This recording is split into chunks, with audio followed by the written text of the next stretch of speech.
Hello there. Today we'll look at Deep Symbolic Regression for Recurrent Sequences by Stéphane Dascoli, Pierre-Alexandre Camieni, Guillaume Lomple, and François Charton. This is another paper where the main part will be an interview with the first author, Stéphane, and I'll just briefly introduce the paper right here for 10-ish minutes or so. So if you want to just skip to the interview, feel free. We'll go over the paper just so that you know what's going on, and there is also an interactive demo online where you can try it out, and it's a good place to start at what this paper is trying to do. So in this paper, the authors care about symbolic regression to number sequences. They have a model for integer and float number sequences. In this case, this is an example for an integer sequence. So you can enter any sequence right here. You can see that the sequence that is already entered is the Fibonacci sequence, and you enter as many terms as you want. Obviously, the more you enter, the more success probability the model is going to have. And what the model will do down here is it will predict an expression. You can see it correctly predicts the expression for the Fibonacci sequence, saying that the current element is the last plus the last element, and it will predict the next terms for you, and it will extrapolate the sequence that you've input. So you can do any that you want. So I'm going to go 1. I'm very bad at coming up with stuff on the spot. 2, 1, 3, 1, 4, 1, 5. Let's see if it can get that. So as soon as you exit from the model, it will, look at that. So the quotient, which is, not even sure what that operation is, but so it divides the sum of the last element, maybe, by the last element. It figured it out somehow. It is not really good at like if conditions, and this is one thing we're going to talk about in the interview. But you can see it correctly predicts the next sequence right here. So give that a try.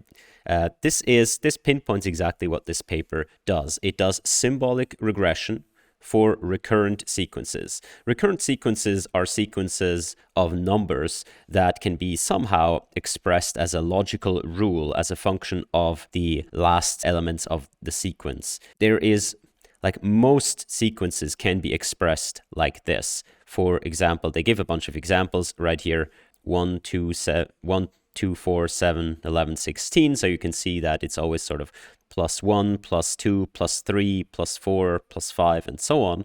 Or this function right here, these are simply the squares. So the recurrence relation actually isn't a recurrence relation at all, but it is also a special case of a recurrence relation, or this formula right here. It can get very complicated. They have a bunch of examples right here of recurrence relations. As you can see, they can go pretty complicated to express something like the final digit of n times n plus 1 divided by 2, or the final two digits of 2 to the n, or some maximum, or anything like this. So the goal of the model is that you input a sequence like this, and then the model will output this recurrence relation. It will not output the numbers directly of the sequence of the following numbers. That's what they would call a numeric model, and they also train one as a baseline, but the model would actually output exactly the formula itself, and then you can use the formula to produce the next elements. Now, the good thing is we've all seen what happens if you train a numeric model on like a bunch of data points. Let's say these are your input data points. You train a numeric model on that, it will perform pretty well on the data you give it, but as soon as you go like outside of that data, as soon as you extrapolate too much away from the support base of the training data without very strong inductive biases, it will sort of do whatever. You can't really predict it, what it will do where there's no training data. That's why also deep learning relies on lots of training data in covering a lot of the input space, whether that's called extra or intrapolation or whatnot. We'll leave it at that. But if you have a symbolic regression, and the symbolic regression actually predicts the correct formula to match this sequence right here, like saying, this is just a sine wave, then you can extrapolate indefinitely, right? And because you have the correct symbolic formula, you'll be right, in all places. So potentially this is a very, very strong method for certain types of problems. This paper considers this a sequence-to-sequence problem. So it considers transformer stacks, and this is, I guess, along the classic transformer stack of you have an encoder and a decoder stack. The encoder stack gets fed with the input sequence as numbers. So here 1, 1, 2, 3, 5, and so on. That is the input sequence. It is fixed. And then the output sequence is the formula that you want to predict. And they predict the formula in reverse Polish notation of the prefix tree of the formula. So they have an example down here. For example, the cosine of 3x can be expressed as this, as cosine of multiplying 3 by x. So you would sort of load it onto the stack and then work your way down the stack in this reverse Polish notation measure. So that would be cosine of mul of 3 of x, or whatever that formula is. And then you try to train your transformer to autoregressively predict the first token without seeing those tokens. And then once you have the first token, you want to predict the second token given the input and the first token. There's multi-head attention in here, there is cross attention over here, there's self attention in here as well, your regular transformer stack. So this is classic sequence-to-sequence problem. The only question is, how do you obviously encode the input and the output? The output we've already discussed, and they have a very detailed description of how they produce the data. So what they do is they take a bunch of operators, you can see them in this table, and they make random formulas from those operators. They have a bunch of constraints on these formulas, but essentially they make a data set out of just random formulas. So first of all, they sample the number of operators between 1 and a maximum number. In this case, that would be 10. 10 is the maximum number of operators. And then they build a unary binary tree with that many nodes. So they, for example, they would sample 2 operators right here, or 3, a ReLU, a sub, and a mod. And then they would build a unary binary tree. So ReLU, then that is a unary thing, right? So it only has 1 input. So sub, that's a binary operation. So it needs 2 inputs. Here, let's say mod, that again needs 2 inputs.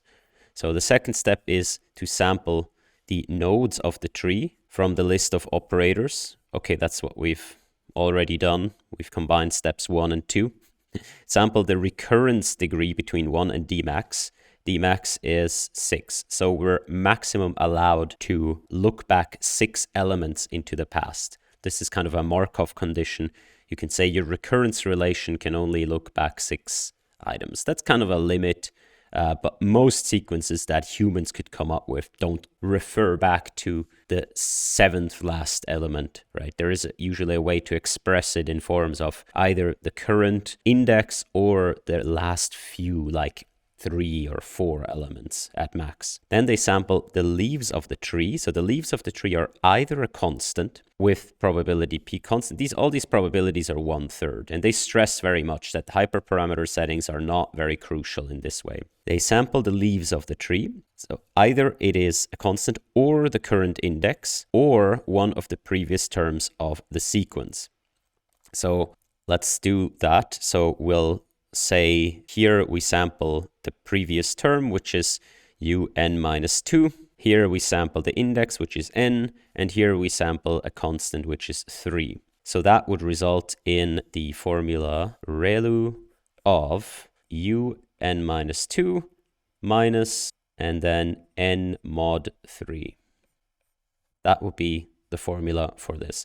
Then they need to sample initial terms of the sequence. So with the formula, you also need to decide, how the initial terms, since we go back 2 elements, we need probably at least 2 elements at the beginning of the sequence. So let's call that 1 and 2.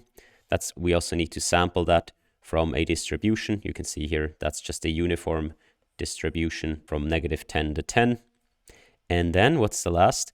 Sample the sequence length and compute the next L terms. So now we say, okay, how much leeway do we want to give the model to infer the sequence? Let's say we want to give it 5 elements. And now we use the formula to calculate the next 3 terms right here. All right, I tried it. It didn't work out, but it is a rather complicated sequence, I have to say. But now you see how this stuff is sampled. So you see how the formulas are made. They define a maximum depth of maximum length and so on. And then they just sample random data from that. They create a data set. The data set would be this one right here. This would be the input, and the output to predict would be the formula in reverse Polish notation. It's a sequence-to-sequence task, and that's it. Now, during inference, they can do a beam search. They can input, again, the sequence. They can output different formulas, they can start out different formulas, and then they can do a beam search and check which of the formulas actually match the input sequence that they have already. And they can discard or rank down formulas that don't match the input sequence on the first few terms. So that is an additional benefit they have from this symbolic regression. Ultimately, they will end up with a formula that probably fits the input terms and hopefully is simple enough, and the simplicity comes from the data set. Since shorter sequences are more likely to be sampled than longer sequences, the model is implicitly biased towards easier formulas, which kind of plays into Occam's razor. So that's it. That's the method. They create a data set, massive data set. They train on random formulas, train to predict them from the initial terms, and then they evaluate it. As I said, they also have float sequences, but I won't go into that too much. Notably, they do outperform this numeric model. The numeric model simply tries to learn the number-to-number sequence just directly without going to the symbolics. So as you can see, the symbolic method is better when evaluating on in-distribution sequences. When evaluating on out-of-distribution sequences, and here's a question of how do you even do that? There's this database of integer sequences. And after a bunch of filtering, you end up with a validation set of 10,000 sequences. This validation set are human-made number sequences, like the Fibonacci sequence, or anything essentially that where humans can come up with some sort of logic of how the sequence is generated. On this data set, they don't perform as well as the numeric model, as you can see right here. So the numeric model outperforms the symbolic model, but there are good reasons why that might be. And we also discuss this in the interview.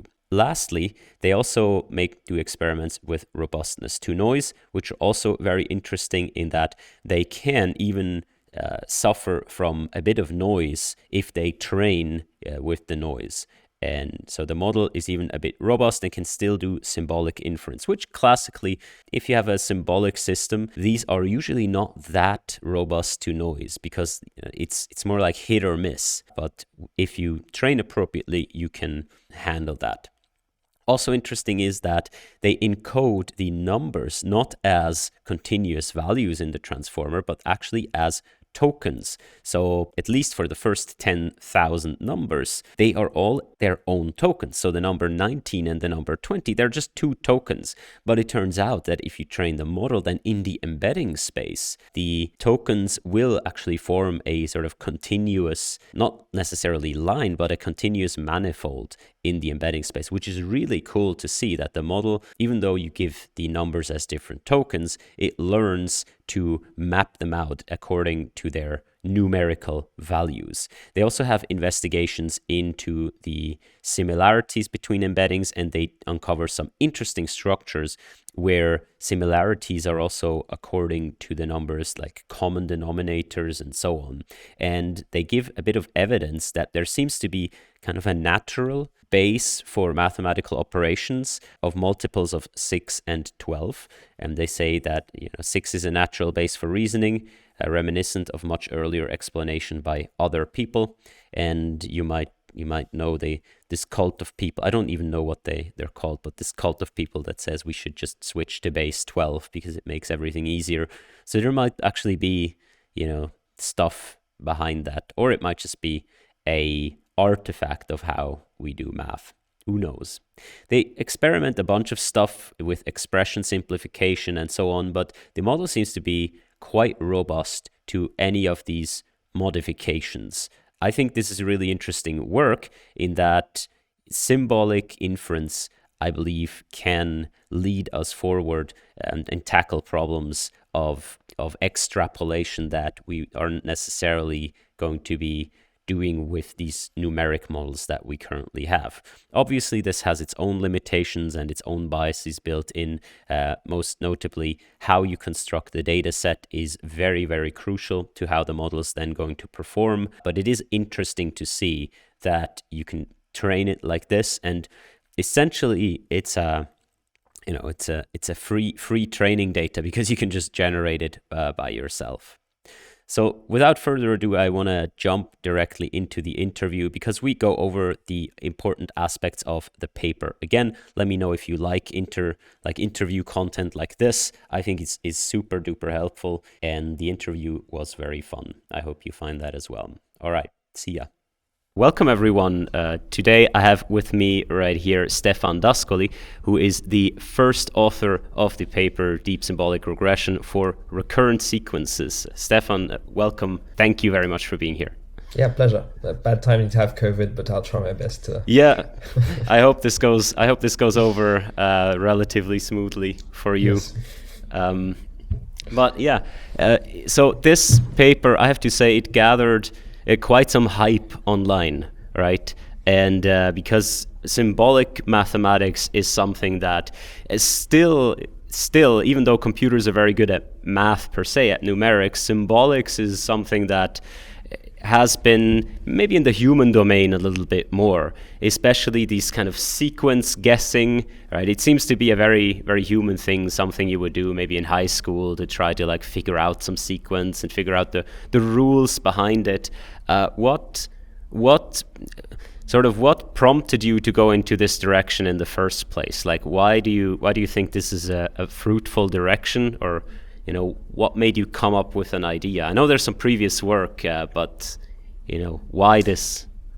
Yeah, so as you say, I mean, this kind of problem is very common, like IQ tests. So that was definitely one of the motivations. So originally, this project was born from Francois and Guillaume, who have been both working on papers for basically deep learning for symbolic math for a couple of years. And what they've been exploring is several directions. The first one of them was a paper in 2019 called Deep Learning for Symbolic Regression, where they basically did symbolic to symbolic manipulations, basically just integrating functions, solving ODEs and stuff.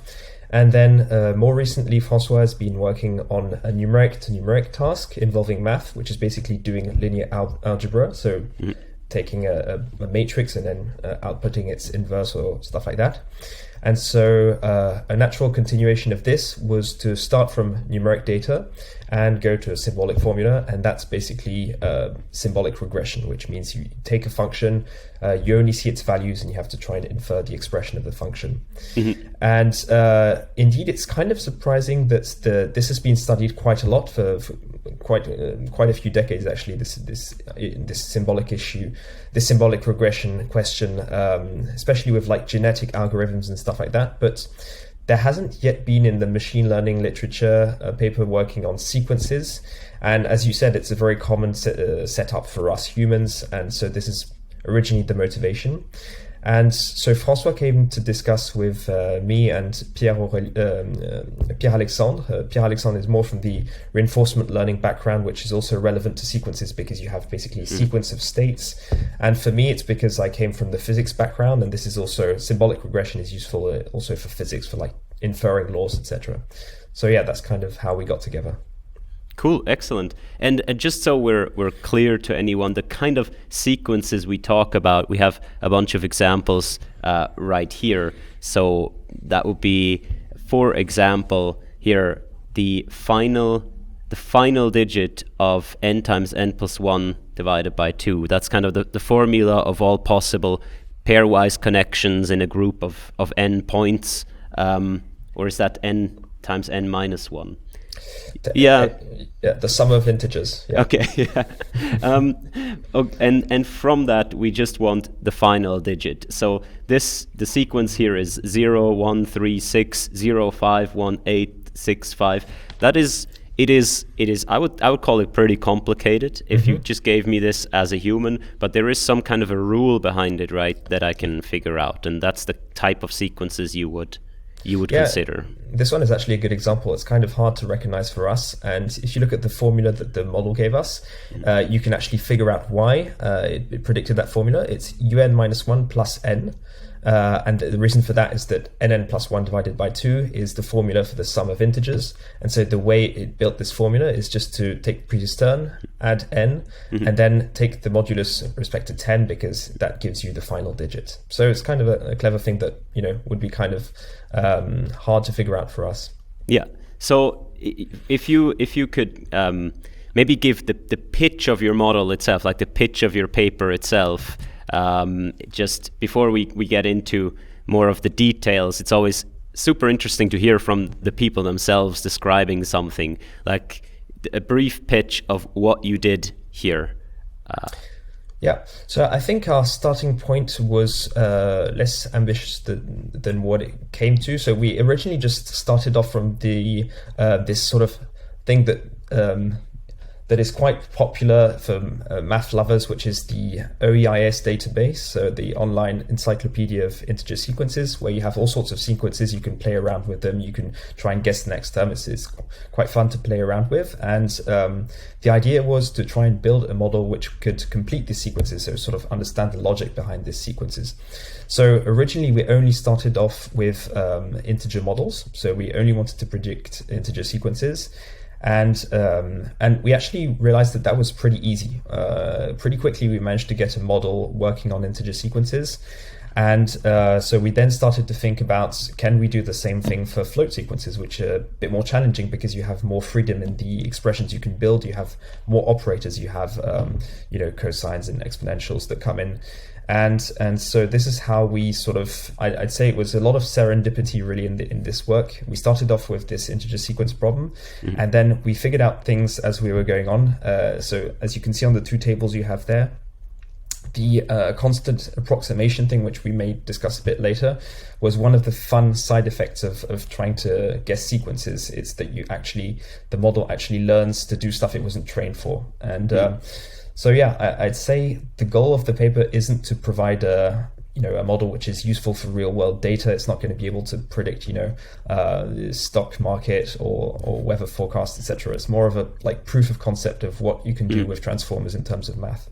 And you specifically restricted yourself to recurrent sequences, and I think it's important to point out sort of what kind of inputs does your model take and what kind of outputs does your model give, right? Because a formula like these, they are written down in many ways. There's ambiguities, and I would guess the inputs are these numbers right here, right? So a model gets this as an input, and then it somehow has to predict the corresponding formula. So this is the training data is also like this. How does it take the input, and in what form does it output stuff? Okay, so those are the two big questions. So maybe we can start with the inputs. So that's actually quite a tricky question. How do you feed in these inputs to the model? Because typically deep learning models don't take, if you think of a sequence which is like an exponential, you're going to have very huge numbers if the exponential has a positive sign, and very small numbers if the exponential has a negative sign. And so if you just feed these kind of values into a deep learning model, it's not going to learn much, especially that here we're dealing with a transformer, because essentially what we want to output is a mathematical formula, which is just basically a language. And so this is why we use transformers. And so transformers need to take in embeddings.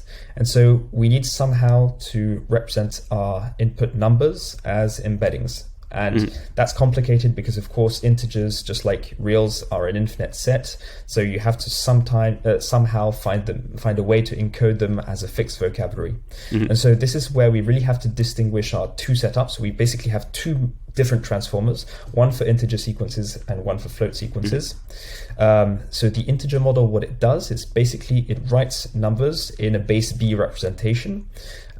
So for example, for the number exactly like here, 325, you could imagine writing it as 325, in which case you only need 10 tokens, which are numbers between 1 to 10.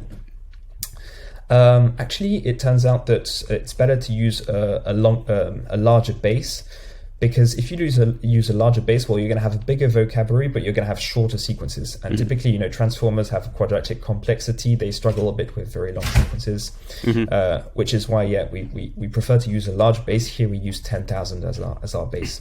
Yeah, so this would be base 30, and obviously in base 10,000, I think it's important to note that every single number from 0 to 9,999 is its own token, right? Exactly. The model has no inherent knowledge of, 3 comes after 2 and 4 comes after 3 and so on.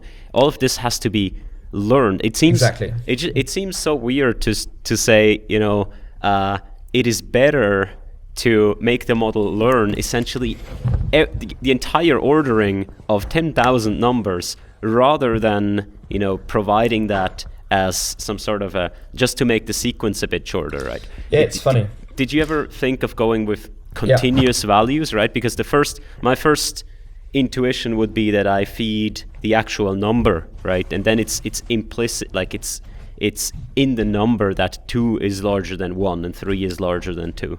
Exactly. Yes. So that's what's really interesting, is that is one approach. And actually, we had a couple discussions on this, like how can we feed in our inductive bias on numbers directly into the model?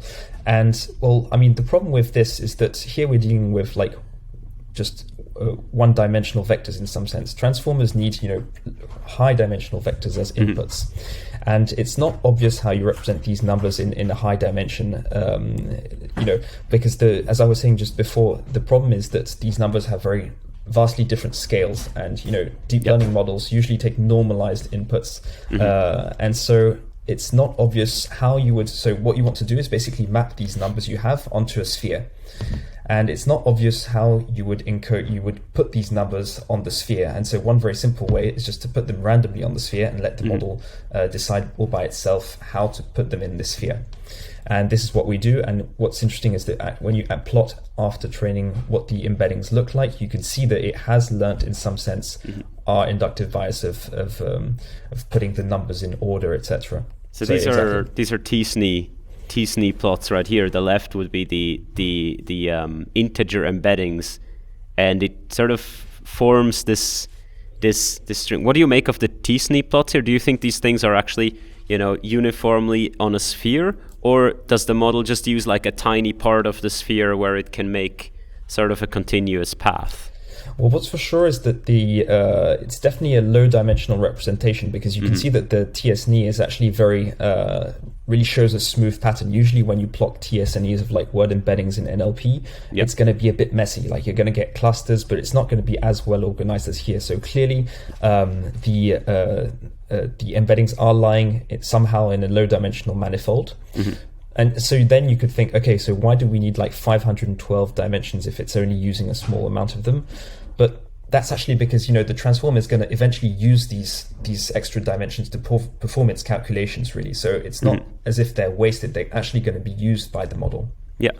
And the float embeddings are very similar, right? In that you encode them as like a sine, a mantissa, and an exponent. And again, the mantissa, if I understand correctly, same deal, that you have a token per number between 0 and 10,000. And the exponent, is that correct, that you say you have exponent from -100 to 100? So one token would be e minus 100, and then another token would be e minus 99, e minus 98. So these are all different tokens. So now the transformer has to learn kind of two different embeddings. Both are somehow in sequence. Exactly. Yeah. So so just to summarize, so for the integers, we encode the integer as the sine followed by a token of the base tokens of the base B representation of the integer. And so for floats, we also have the sign token. Then indeed we have the mantissa token. So here the difference is that we only have one token for the mantissa. We don't have like a base B representation, which means that we do lose some information in the discretization process. And then indeed to represent the scale of the number, we use an exponent embedding. And that indeed goes between -100 and 100. And so here, indeed, we do plot the TSNE of the exponents because they really have a logic to them. For the mantissa, it's less obvious. If you plot a TSNE of the mantissas, it would look a bit anarchic. But here, the exponents, you can... And actually, just about this plot here, this plot is actually a tiny bit disappointing because we can't see some of the really interesting features we had with our first models. This is with the very big model with embedding dimension 512. Actually, when we were using a smaller model with a smaller embedding dimension, we saw a really neat pattern, which was basically the fact that the model was learning the arithmetic properties of integers. So it was basically creating a line with 2, 4, 6, 8, 10, etc., then 3, 6, 9, etc. And here it's a bit less obvious, probably because the big model was learning something even more complex that we can't interpret as easily. If you go in the appendix, you do see actually a figure where we see that the model learns like a base 6 representation of integers. The attention plots, you mean? Actually, not those ones. Those ones exactly. Yeah. Like if you zoom in a lot on the left plot, you kind of see these diagonal lines which are spaced out every 6 and every 12, showing that basically the model is recognizing numbers which have common divisors and is specializing to the base 6 or 12 representation, which is often considered better than the base 10 representation.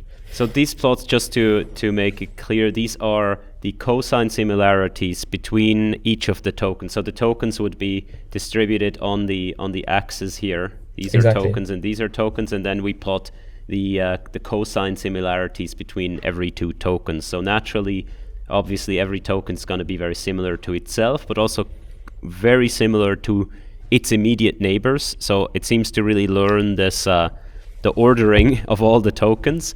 But then also, what I found special, there is this structure of the common common factors, common divisors between the tokens. That's really cool. Yeah.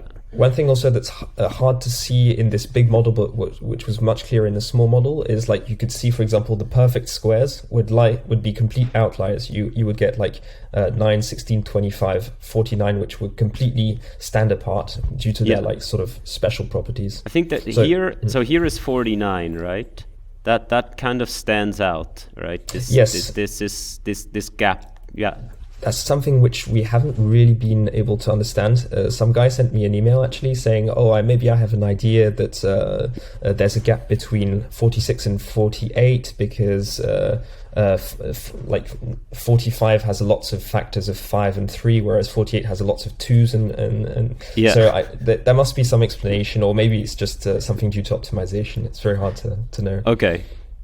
Yeah, I think at this point it's a bit also important that we look at the data generation process. You give the model a bunch of options, right, to generate sequences, and these are, where do I have them? So here we have the operators that it can use. So on the left hand side are the integer operators, and then the float operators would be in addition to the ones they're repeated in part, but also there are more in the float formulas. And then you just generate in reverse Polish notation, is that correct? Exactly. So you generate reverse Polish notation formulas given these things, and you can also have integer prefactors, right, for all the things. So either you sample integers or you sample the current element index, or you sample previous elements of the sequence. So the model could express, if it's the 5th element, take 5, the current number times the previous element plus 2 times the cosine of something, either a constant or again referring to some previous element or something like this. Yeah. Is there a logic behind why you chose why you made these choices of how you generate these formulas? Mm-hmm. So actually, if you look at this table, indeed there are much more operators for the real case, the floating point numbers, but you do notice that in terms of binary operators, there are two which you can see in the integer setup, but you don't see in the float setup, which are integer division and modulus. Yeah. And this really illustrates that we're trying to learn rather different things in the two setups. Really, in the integer setup, we're focusing on sort of arithmetics and arithmetic properties of numbers, whereas in the float setup, we're really interested in let's say, a more classic symbolic regression problem with complex operators. Yeah. And yeah, as you said, our generation process is basically to build a mathematical tree. So a unary binary tree. This is like previous works by Francois and Guillaume. And then indeed, we fill in the nodes of these trees, either with operators. So the nodes are filled in with operators, either binary or unary. And then the leaves of the tree, indeed, as you said, can be either variables or constants. And as you said, the choice of generator is actually basically the hardest part, let's say, of this problem, because one thing that's nice when you do these kind of symbolic math problems is that you basically have an infinite data set. Your data is just synthetically generated, and so you can train as long as you want. You don't have any sort of you don't have any overfitting issues. You don't have to regularize that much. You don't have to, even the hyperparameter choices aren't that important. What is really crucial here is like how you build your formulas, and that's what makes the problem, I think, really quite fun to play around with, because it's a bit like, teaching a kid how to learn maths. Like, you really have to figure out what is the best thing to show the model at what time, and what is you want the data set to be kind of hard so that it can deal with complex cases, but if it's too hard, it's going to learn more slowly. I mean, it's really an interesting problem, how to generate the data. And you decided just by playing around, because so you do have, as we said, you have these particular ingredients, and I mean, you can always say, why didn't you have more or less and so on, but you have a table of a bunch of operations that you can do. You decided as well to make to allow the model to use these sort of recurrence relations, right? To allow the model to say, not only I want 5 times n plus 2, but I want 5 times n plus 2 times the previous, or the time step 2 steps back, or something like this. Is there a reason behind including these recurrence relation? Is that just something you thought would be more interesting, or did you look at the database and see that that's a lot of how these sequences are made? It's true that often people look at the problem they want to solve in order to choose the parameters of their generation. For example, sometimes people use different weights for how to sample, which operators to sample. Like, they'll put more additions than multiplication, or here we have, for example, if you go right to the left here, we have these hyperparameters for our generator. For example, you can see here the probability of choosing a constant leaf or index leaf, so n, or a previous term. Probably we could have tuned these parameters somehow, but here we really wanted to have the simplest choice possible on the rationale that basically our data set is so huge that eventually we're going to see all possible formulas at some point. It doesn't matter that much the specific values we choose, and we don't want to tune them to a specific problem. And so this is why we really chose very standard, and also for the operators, we didn't use any particular probabilities with which to sample such and such operator. We just let everything as general as possible. And this is built up as a tree, because naturally you can parse these things as a tree, you can generate them as a tree to have the sort of correct grammar, but ultimately you end up with, as we said, this reverse Polish notation, which is a sequence, right? This would be one such formula. Not you wouldn't have x, but you would maybe have n or something like this. But ultimately this results in a sequence of tokens, right? Exactly. So the input to your model is these numbers encoded in tokens, and the output is a sequence of these symbolic tokens. Yeah. Did you also investigate sort of the embedding space of the output vocabulary? Yes, actually, a good question. So we did look at that, and actually it didn't have any particular structure. You could have expected maybe cosine and sine are going to be close to in the embedding space. I think what's happening is that the output space is actually much smaller, right? Because in the input space, we have a lot of tokens. Like we have, for integers, we have 1 to 10,000. That's like 10,000 words. So it really tries to find a structure in the inputs. For the outputs, we only have a very small vocabulary compared to usual NLP tasks. We only have like about 30 operators. And so essentially, if you look at the high dimensional space and you do a TS&E, you won't see much because it's just equally spreading these operators on the sphere or something like that. There isn't much logic to it here. And how, let's say, how universal are these sequences, right? How many sequences that I could come up with freely would be inside of the scope of your model? And like, is there a significant class of sequences that your grammar could not express? So with this unary binary tree representation, you can pretty much represent any function. So of course, there are some sequences which don't have any logic to them, which aren't generated by a recurrence formula, in which case you can't represent these sequences. And that typically is the case with most of the sequences from the OEIS database. So there's not an actual... So we had to get rid of quite a lot of them and do some filtering. Now, I did say that you can represent any function, but there is a limitation, though, is that some functions are very difficult to express with this tree approach. If you think, for example, of the collat sequence, where basically for odd numbers you multiply by 3, add 1, and for even numbers you divide by 2, that's a rule which is possible to express with a mathematical expression. Essentially, what you do is write it as n modulus 2 times what you do if it's even plus 1 n minus modulus 1 minus that. But that's kind of an involved way to write it, and generally the model is going to struggle to output that because it won't have seen it much during training. That's one important thing also, which we might discuss a bit more, is that our model. Is that our model is kind of biased to the most likely the likelihood of the expression to be generated during training. Yeah, I wanted to say it's like a hack, right? That we as programmers have for an if condition, right? It's just something we learned at some point. Like, oh, look, you can make if you have an if condition, you can express it as like if you, I don't know, people program NumPy or something like this. That's exactly what you do, right? You don't say if, you make like your mask with 1 minus, whatever condition, and and you multiply by this, and then you have that. And I think anyone who programs NumPy or TensorFlow or so on knows, okay, I can do it like this, and then my stuff is expressible and differentiable as one formula. So but I think that's a hack we learn, right? And if we just generate data at random like you do, this is not something you come across as often as we come across when we program.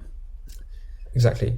Yeah. It's very unlikely to see this formulation in our data sets. Yeah, absolutely. Okay, cool. But at the end of the day, you generate a giant data set, right? That you go through it with transformers, and you make you emphasize transformers. Is there something special about transformers? Like, because couldn't I use any deep learning thing, or why transformers?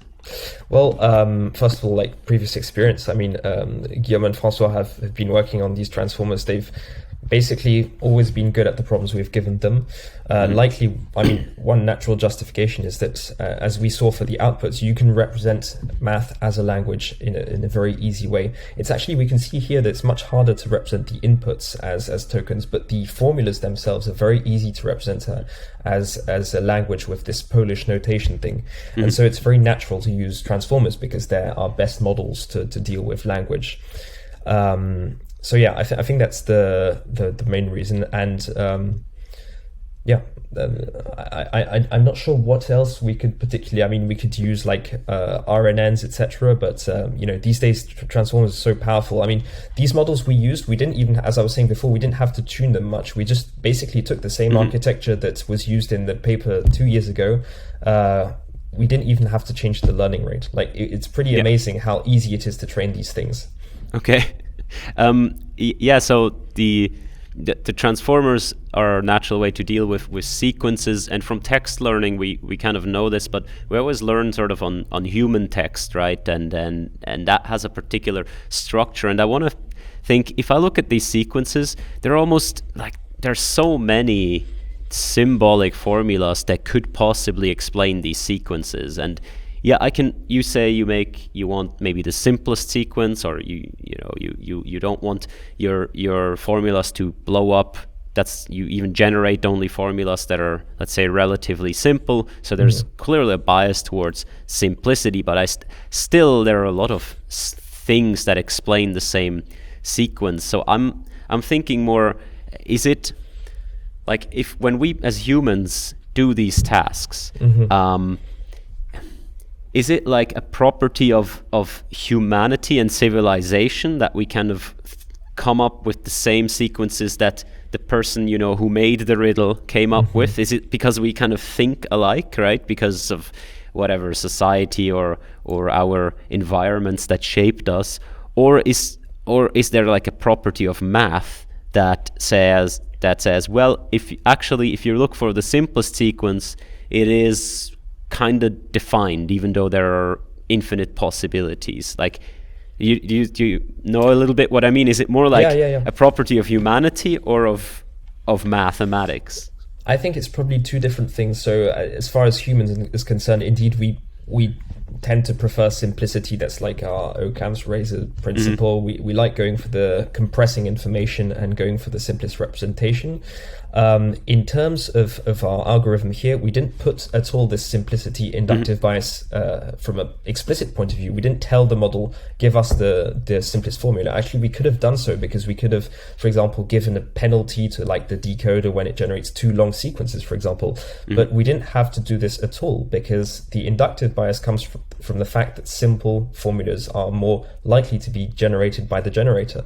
And that's basically the rationale behind our model, is that it's always going to be biased towards the most likely formula corresponding to the sequence. And as we were saying before, sometimes that's not good, because for the collapsed sequence, it's going to struggle to output the 1 minus the mask thing.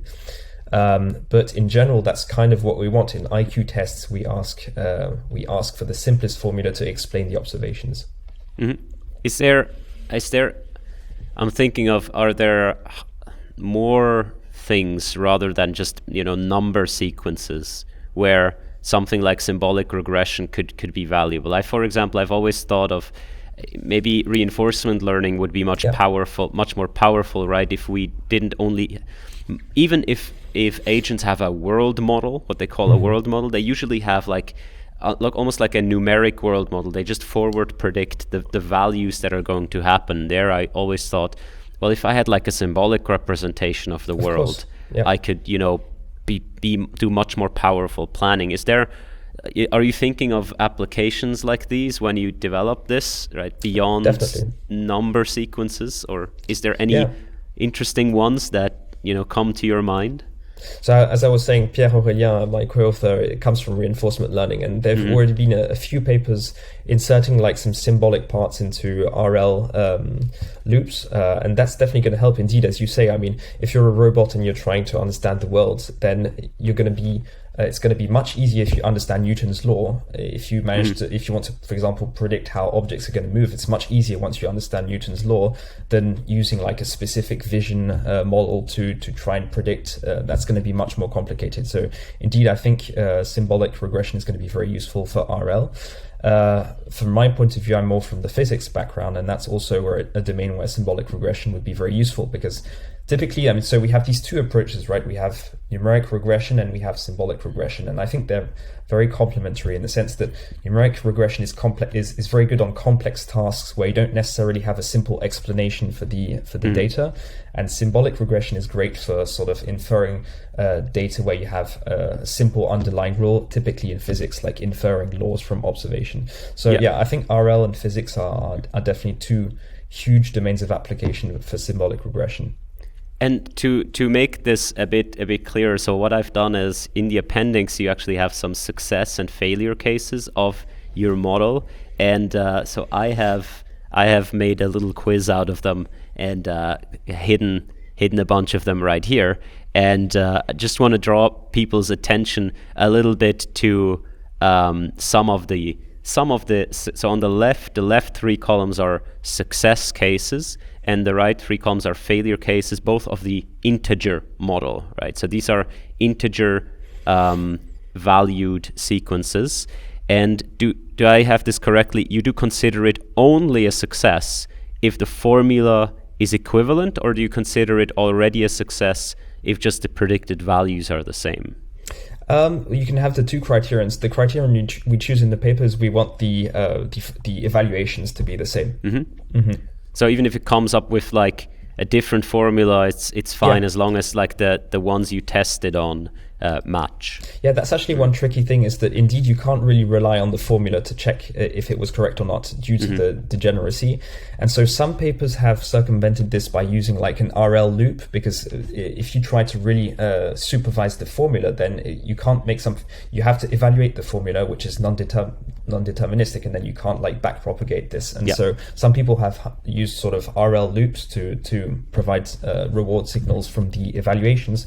What we do is directly supervise the tokens of the formula, and that, okay, maybe we can discuss this a bit later, but that's also interesting because, you know, you could think this is weird because our model is supervised to a formula, and it's going to be penalized if it outputs at training an equivalent formula. Yeah. But that turns out to not be too bad, and we tried expression simplification, and it didn't help at all. It doesn't really matter.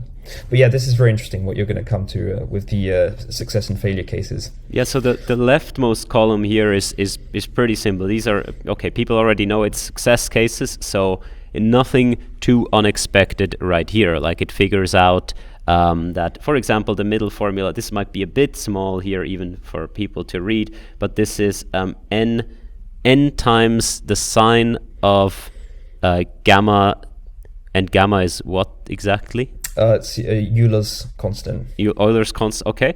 So n times the sine of gamma squared. So the entire thing on the right-hand side is a constant, right? So it's essentially n times a constant. Yeah. So the model, what it has to do is it has to somehow figure out the expression for the constant as a formula, right? Because it cannot just predict the number, and then it has to realize that I have to multiply this constant by n, and that's why it's a straight line. So, and the other formulas are similar-ish. The top one, for example, is n minus the cosine of n. And yeah, again, reminder: this is symbolic regression.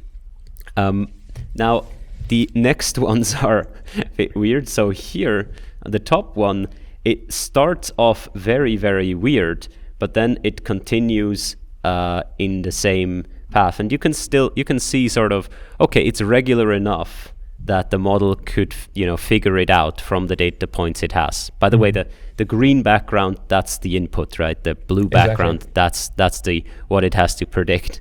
Yeah. So the next one I find particularly interesting. The formula is the tangent of n plus n times the last element. And this is what the output looks like. So, how can the model from just the left part figure out that this is the correct formula, and then the end date, that just blows my mind. How does that work? Maybe the log scale would help a bit here, because there is probably quite a lot of variability in the first terms, and it's just squashed by the last term, which is huge. Okay. I should have maybe put a log scale. That's a good question. Yeah, what I find really interesting with these plots, so here you're showing the success plots, and on the right-hand side you have the failure plots, is that we really see how symbolic regression is different from numeric regression. Like in numeric regression, you have this set of points, and basically you're just trying to fit your function, you're trying to bend the function so that it goes through the input points. And so this is typically going to be very prone to overfitting, right? If you can't really understand the process, then you're just going to fit a function which goes through the points, whereas symbolic regression here isn't biased towards overfitting at all. It's just trying to find a formula.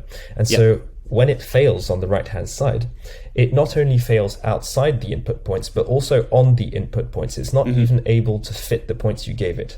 So this really shows a big difference. We can see this a little bit, I think. So on the bottom left, there's a nice case where it already fails. Yeah, on the inputs, like that's the best formula it can come up with. You do have a beam search in there, right? These ones, no beam search here. Indeed, the beam search tends to pull a bit more towards overfitting, because in beam search, so the way we rank our beam is that we evaluate how well the formula matches the input points, and so in that sense, you're coming a bit closer to like actually overfitting the input points. But if you use a beam size of 1 as used in most of our experiments, then essentially, you're not at all biased towards overfitting. Okay. Yeah, I mean, it seems like here it's just misjudged the formula. On the top left is an interesting one where it looks like it's done everything correctly, right? It looks like, so the red ones are the outputs that it's supposed to match, and the black one is the line, the function it produces. What's wrong here? Is it like off by a tiny bit? Yeah, so the screen is pixelated, so I can't see very well. But sorry. But essentially we get two kinds of mistakes. We get the mistakes where it's very close. For example, it confuses a 4 with a 5, and so it's going to be very close.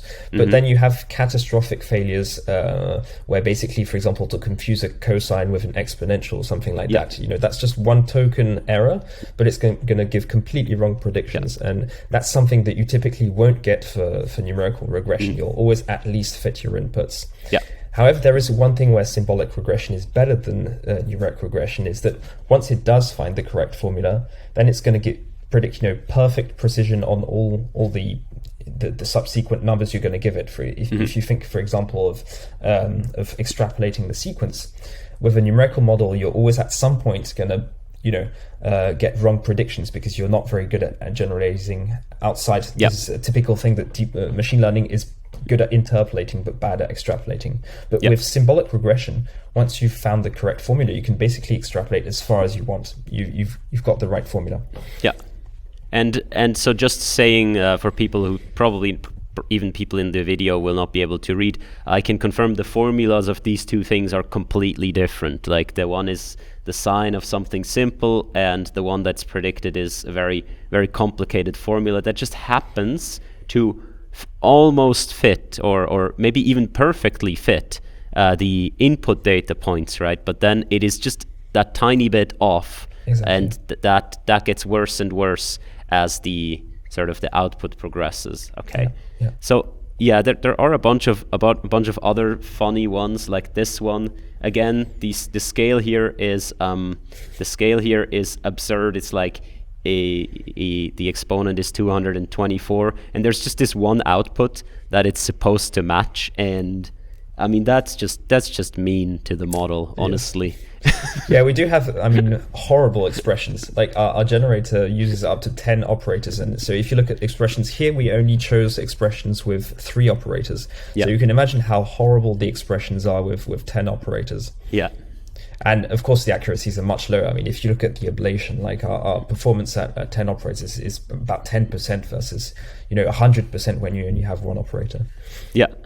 So I'll quickly uncover the rest of these, but I encourage people to actually go and look at the success and failure cases. Also for the floating models, I think it's really valuable, and you can directly see, as you say, the differences between symbolic regression and, if you did numeric regression, even if it has like a pattern like this, like a zigzag pattern or something, it would quickly degrade.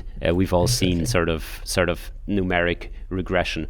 Although, as in your experiments, so maybe we'll come to this last. So in your experiments, there are cases where the numeric regression is worse, and there are cases where the numeric regression is actually better than the symbolic regression. Could you want to maybe comment a little bit on the experiments, specifically like in distribution, out of distribution evaluation? Absolutely. So typically in distribution, our our symbolic model performs better than the numeric model because it's got the right inductive bias, right? Really, we feed in these sequences which are generated by a formula, and so it's much better than the numeric model at extrapolation, because once it's got the correct formula, it's going to give perfectly precise, accurate predictions, extrapolate as far as it wants, etc. However, it is slightly less good at out-of-domain generalization. So one thing you see here, I can't remember where it is in the paper, but you see that, for example, numeric regression is better when you have complex prefactors, right? Because here the expressions we generate, the prefactors we have are built from like integers between 1 and 10, e and pi. Yeah. And so that's well fitted for the symbolic model.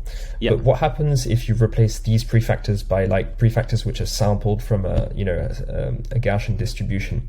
So these two columns right here, the difference between those, yeah. Exactly. And so what's interesting here is that in this case, of course, the numeric regression performs better than symbolic, because numeric doesn't care at all about the fact that you're using these prefactors, because it doesn't really care. It isn't trying to approximate these complex prefactors. What's interesting, though, is that the symbolic model still isn't that bad, because it's actually able to approximate prefactors with its own vocabulary. And you've probably got a table with a few examples of this. This was actually purely something we discovered. We weren't expecting this at all. We suddenly plotted the predictions of the model, and we realized what it was doing. Yeah.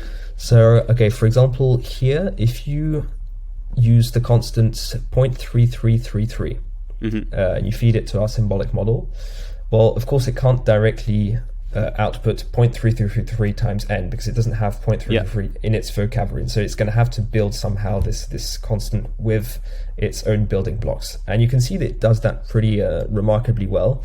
And this is very surprising. It's basically what happened is that during training, it has seen some expressions, because our expressions aren't simplified, right? So we don't have something that is going to evaluate the expression. So sometimes it sees a formula which has 3 plus exponential of minus 6, and it will notice what numerical value that evaluates to in terms of the sequence. And so it kind of learns to build any constant with its own vocabulary. So it's important to say that you don't, if I see this, I would first assume that you have some sort of gradient-based regressor in there, right, that approximates these constants for you, but you don't, right? The model actually has learned that to output these symbolic expressions for particular constants. Yeah, that's something I think which is a bit rather novel here, is that we have an end-to-end transformer. Usually in symbolic regression, you have a model which predicts a skeleton, so an expression without prefactors, and then you sort of fill in the prefactors with a separate solver. Here, our model does finding the prefactors all by itself.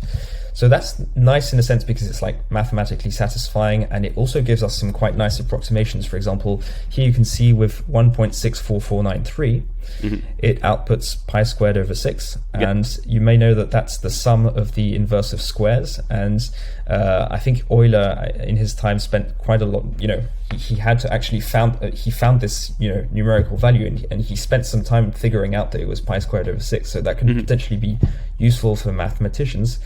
Of course, the drawback of it is that this is a complex process, and if you have a very complex equation with lots of complex prefactors, then our model is going to spend a lot of its attention to building these prefactors, and it's going to make the task more complex. And this is why I think our model isn't directly applicable to real world problems like forecasting, where you have very complex prefactors in front of each term of the equation. Is there any other surprising things that you learned in the experiments? I mean, maybe unsurprisingly, a model like this is better than Mathematica, which I would have expected, because I'm not a big fan of Mathematica. Stephen Wolfram is cool, but I'm not too much into the way Mathematica does things, except for very, very particular applications. Well, I mean, Mathematica, it isn't that bad, actually. I was surprised at how good it was. I mean, it has these two built-in functions, find sequence function and find linear recurrence. And basically, find sequence function is going to find a non-recurrent formula it verifies. So, for example, if you feed it 2, 4, 8, 16, it's going to say 2 to the n. Whereas find linear recurrence is really for when it depends on the previous terms in a linear fashion. And these are actually pretty powerful because a lot of sequences are linear, and Mathematica will always basically get these right, because actually there's a deterministic rule to find the linear recurrence, so that's fine. Find sequence function is very limited, of course, and you can see it gives worse results than OEIS. But still, I mean, these functions aren't miles away from our model. I think actually both our models and Mathematica models are struggling a bit with OEIS. They are outside of their comfort zone. I think mainly because, so one thing I should say is that here we're not evaluating on random sequences from OEIS. We selected those which have a label which says easy, which means that there is a logic behind them. There is a recurrence relation. However, or not necessarily a recurrence relation, but there is a logic. The other ones, just to clarify, the other ones, you gave some examples in the paper of the other ones would be like the number of bus stops and in successive streets in New York City or something, where you can't possibly know unless you consult like some outside knowledge. OEIS does have a lot of nerdy sequences which are just for the fun of it, basically, and but even in the ones which are labeled as easy, a lot of the sequences don't have a recurrence relation. For example, the sequence of primes, the sequence of divisors of n, the sequence of decimals of pi, all these things you can't really predict, and so these kind of hamper our model. So I don't think this is like the best way to show that the power of our model. Our model is especially powerful on like the sequences which are built from the generator, which are very complex. Here in Mathematica, in OEIS, our models are just only a tiny bit better than Mathematica. I wouldn't say it's the most impressive result. And they are specifically also worse than numeric, right? You can see that the numeric models, they do outperform here, and that might also be because one, of the distribution shift, and two, if there are as well some, even though they're labeled easy, but actually you might still need some outside knowledge, a numeric model at least will sometimes come close to the solution, right? Close enough to count as correct. Yeah, exactly. Yeah, a numeric model is generally going to be better indeed when there isn't a simple formula, but you can still infer a logic. Yeah. Sometimes, I mean, you give very. I mean, if you've played a bit with the demo, you'll realize that sometimes you give a very simple sequence for us, and for some reason the model won't be able to recognize it because it uses our kind of logic, which we can't really express simply as a formula. And the numeric model will be very good at that. So while, I'm going to quickly open the demo. I hope I have it ready somewhere. And maybe you can tell us, like, is there... Like in the course of this research, was there a moment where it like didn't work at all? Or I mean, you had some basis to go by, right, from the work of let's say Guillaume and Francois. But was there like what was the biggest problem that you encountered during this research? To be honest, this was I was surprised at how quickly we were able to get models working in the first place, at least on the integer sequences. It was pretty quick to get some results from that point of view. As I was saying before, just plugged in our transformer. We just had to build the generator basically, which isn't that hard. I think what we struggled with a bit was basically finding a baseline to compare with. This is why we built this numerical task, because this is such a novel kind of path in symbolic regression to look at recurrent sequences that we didn't have benchmarks, we didn't have things to compare to, and it's a bit disappointing to show some results of in distribution accuracy if you have nothing to compare to. So we built this numeric model just for that purpose, and